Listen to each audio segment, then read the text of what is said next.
"You're not welcome in this house," my father bellowed, slamming his fist against the table. "You gave birth? Behind our backs? You filthy little liar." The room froze. Then I heard it. My sister Brielle gasped dramatically. My older brother Chase started to laugh. And my youngest brother Ethan clapped. Actually clapped like it was some sort of reality show. I didn't speak. I couldn't. Before we begin, drop a comment and tell us where are you from and from which city you're watching our videos. And after watching the whole video, don't forget to tell us what would you do in this situation? Be honest, tell me in the comments below. We read every comment. Let's begin. I was standing barefoot in the living room, holding a sleeping baby boy in my arms, my back pressed against the very door I once hung birthday banners on. "I didn't do anything wrong," I finally whispered. "He's my son." Dad's voice cracked. "And who the hell is his father? Some dropout? A lowlife?" I blinked away tears. "He passed away in a car accident 2 weeks before my due date." My mother, who had been silent the whole time, closed her eyes like she didn't want to hear the rest. That cut deeper than anything. I was 20. I had survived a full pregnancy without support, worked night shifts, lied about college just to keep my dignity. I stayed in a shelter for women for a week after giving birth. I didn't come home to beg. I came because my baby had a high fever and I didn't know what else to do.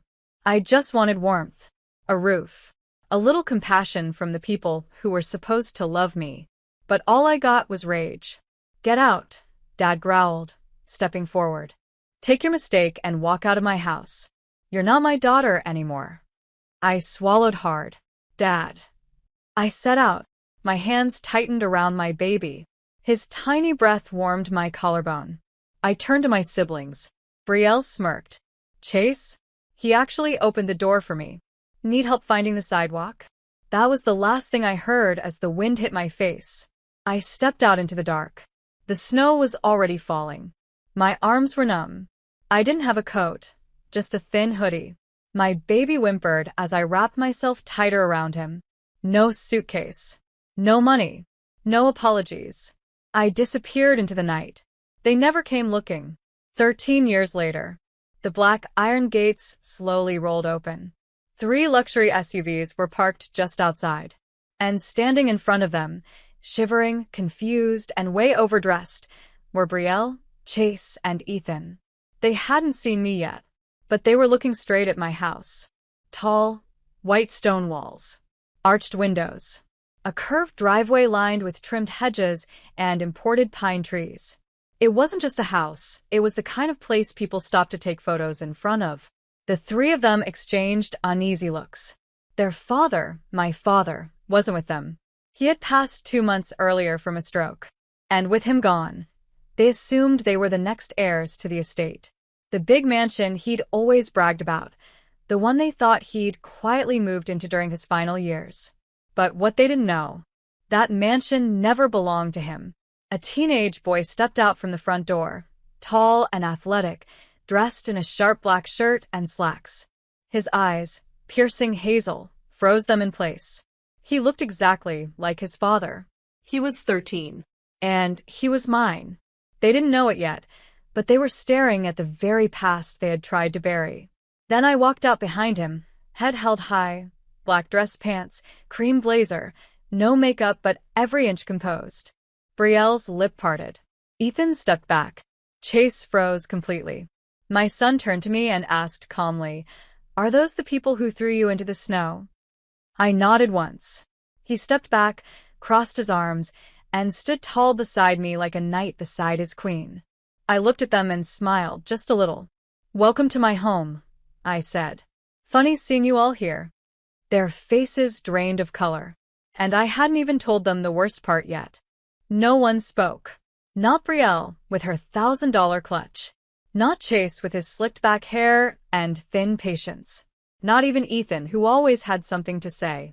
They just stood there, blinking, trying to process what the hell was happening. I let the silence stretch. It was delicious. I had waited 13 years for this moment, not out of hate, but because I had learned that real power didn't shout. It whispered. It made people tremble by doing nothing at all. You will live here? Brielle finally said, voice cracking slightly. She tried to smile like she wasn't sweating through her silk blouse. You work here? No, I said plainly. I own it. Ethan looked between me and the boy beside me. You're joking. My son tilted his head. Why would she joke about something that's written on every deed in the county courthouse? Chase squinted at him.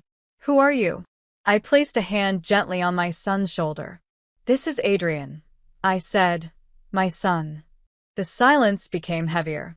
Not because they didn't remember him, but because they did. That baby they laughed at was now taller than them. Sharper. Smarter. Standing in the doorway of the estate they thought would be theirs. Come inside, I said, turning my back on them. I didn't wait. If they wanted to talk, they'd have to walk through my doors on their own. And they did. They followed me into the grand marble entryway. Their footsteps echoed beneath the 20-foot ceilings. A spiral staircase rose to the second floor.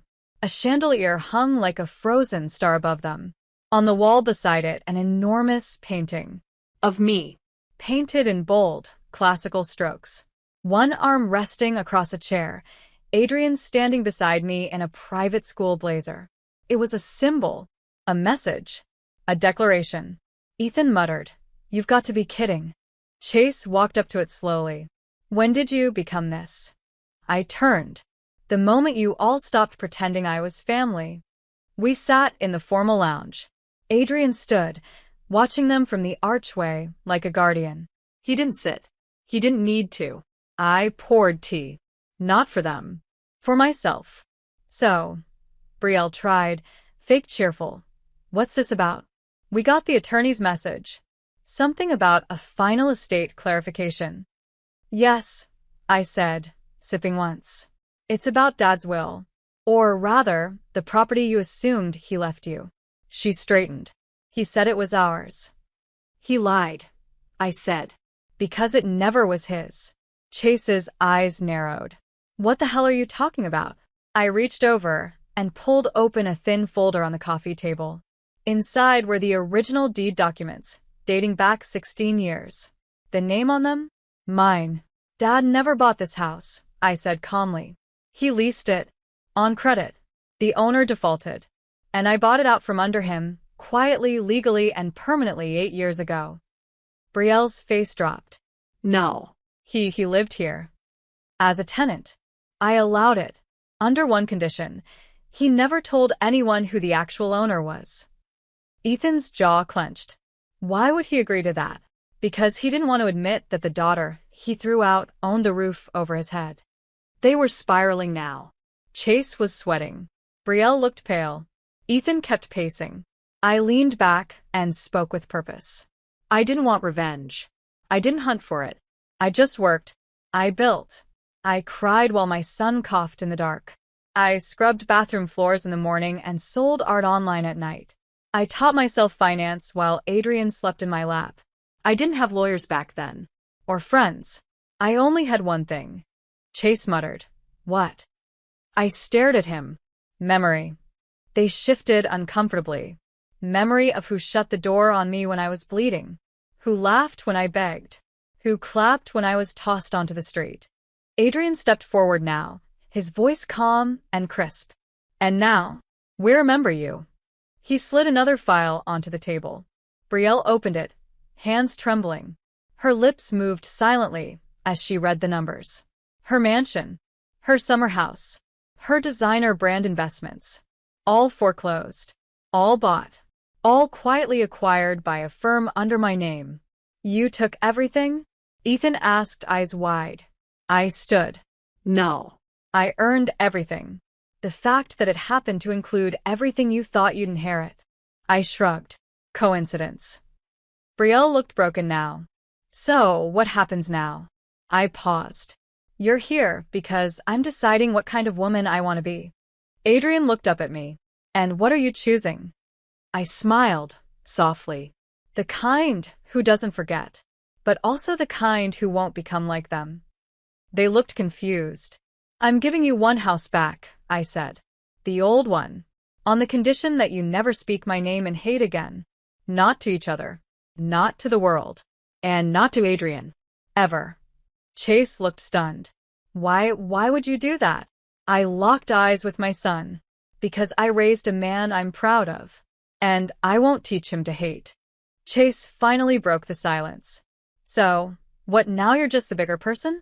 You're throwing charity at us. I looked at him. No. I'm offering closure. What you do with it is your business. Brielle shook her head, voice soft. I can't believe this. All these years, you were building this empire while we thought you disappeared. I met her gaze. I did disappear.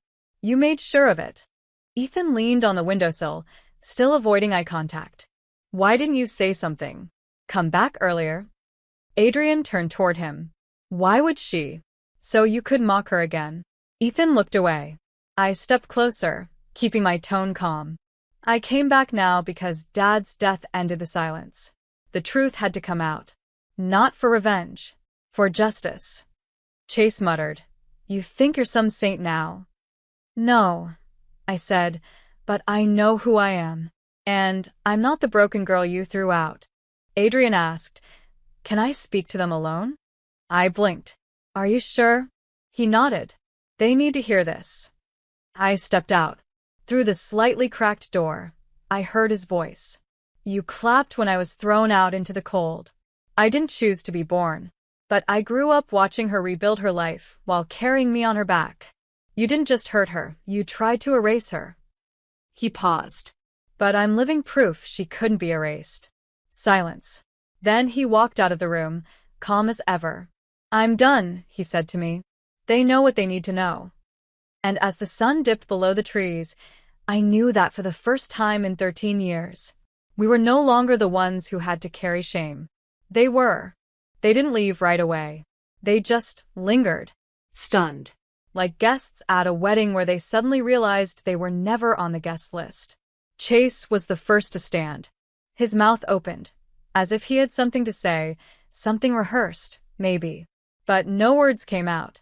He just nodded to himself, jaw tense, and walked toward the front door. Brielle remained seated, fingers fidgeting with the hem of her sleeve. She looked up at me, eyes less arrogant now, more uncertain.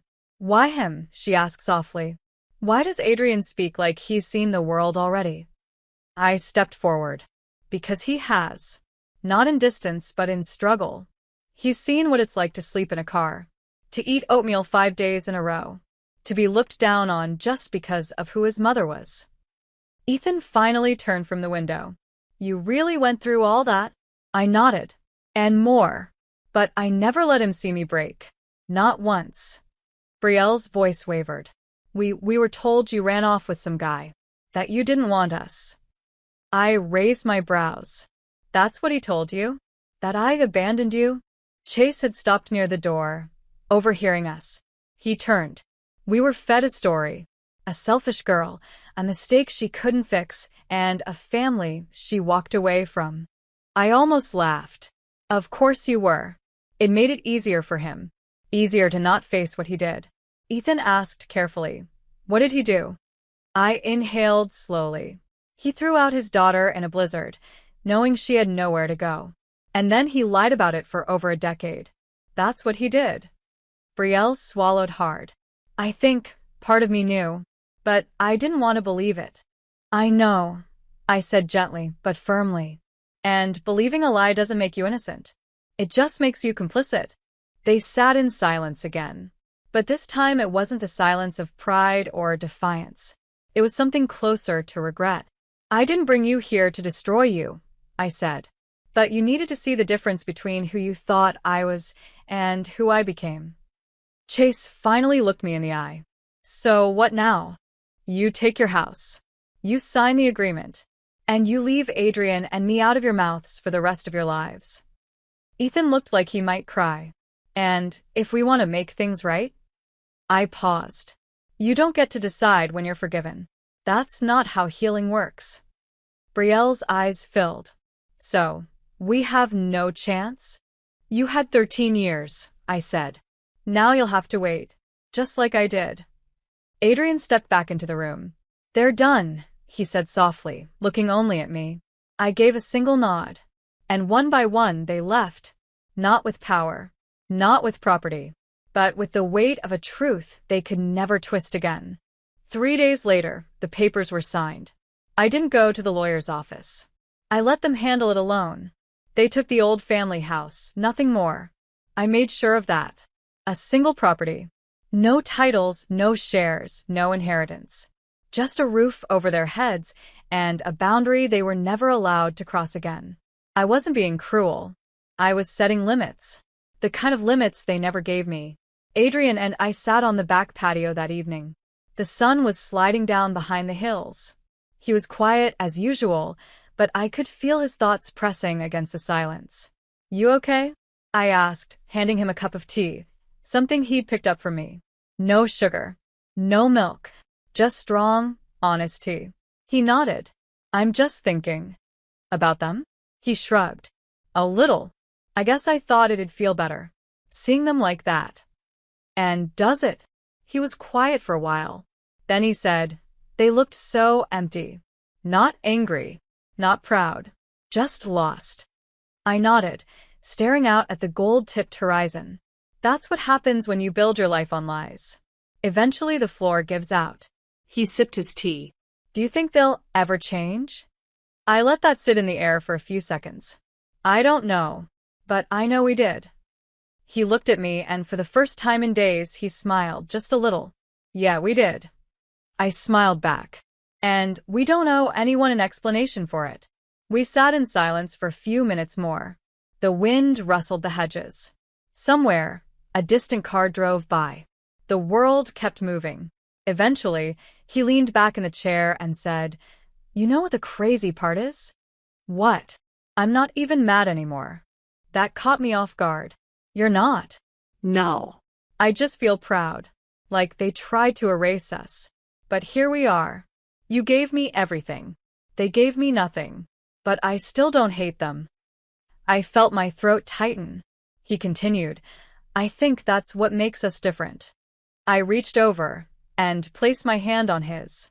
"They taught me how to survive," I said. "But you taught me how to live again." That night, we walked the hallways of the house we'd built together, from nothing. Every photo on the wall, every piece of furniture, every light bulb was a reminder that we had been cast out, but we never stayed gone. We returned not with vengeance, but with strength. Not with cruelty, but with clarity. Not to destroy, but to rise. And somewhere far across the city, in a dimly lit kitchen filled with silence and shame, the people who once clapped at my pain were finally, for the first time in their lives, facing the truth. Alone.